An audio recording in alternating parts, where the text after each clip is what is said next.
All right, today we're going to talk about something, well, something sensitive. But look, this isn't about shame, not at all. This is about finally having an open conversation so we can dismantle a myth that has just broken men's confidence and honestly wrapped female pleasure up in a total mystery for way too long. I mean, this is the question, right?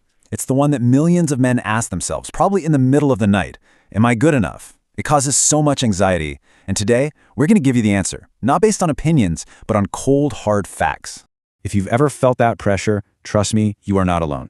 That anxiety is fed by this whole web of illusion that's been spun by society, by pornography, you name it.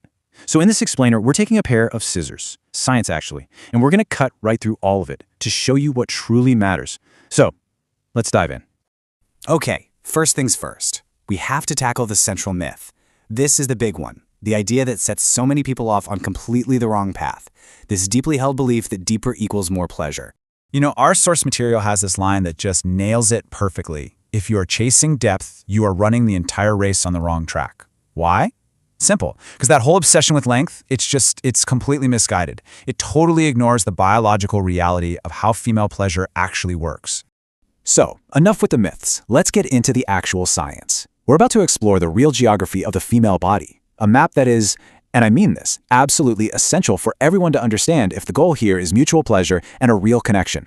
All right, let's talk real numbers. On average, the vagina is about 3 to 4 inches deep when at rest. And yeah, when aroused, it can expand to 5 or even 6 inches. But here's the part everybody misses. The key to pleasure has nothing to do with reaching the finish line. It's all about what's happening right at the start. 1 to 2 inches, that's it. Seriously. This is where the highest, most packed concentration of nerve endings for pleasure is located. Just forget everything else you've heard for a second and let that sink in. The overwhelming majority of internal sensation is happening right there, right at the entrance. Now, this super sensitive area, that's what most people call the G-spot. And look, it is not some mythical treasure buried deep inside a cave. It's right there, just 1 or 2 inches in on the front wall. And what that means is that stimulating it is all about finding the right angle and the right pressure. It's a game of technique, not some kind of long jump. But wait, let's zoom out for the really big picture. For up to 80% of women, the main source of orgasm is the clitoris, which is outside the vagina. So it really makes you wonder, right? If the main pleasure button is on the outside, why is everyone so focused on what's deep inside? And here's something that is absolutely critical to understand. Chasing depth isn't just missing the point. It can actually be painful. Too much length can hit the cervix, and for a lot of women, that is really uncomfortable. At that point, you're not creating pleasure, you're causing pain. Okay, so we've laid out the science. Now, what does all of this mean in practice? If size isn't the main event, then what is? What actually creates a deeply, truly satisfying sexual experience for women? So let's just put it all out there, nice and clear. The myth we've all been sold is that it's all about length. But the reality, grounded in actual biology, is that real satisfaction is built on completely different things. Girth, technique, generous foreplay, and, this is the big one, emotional connection.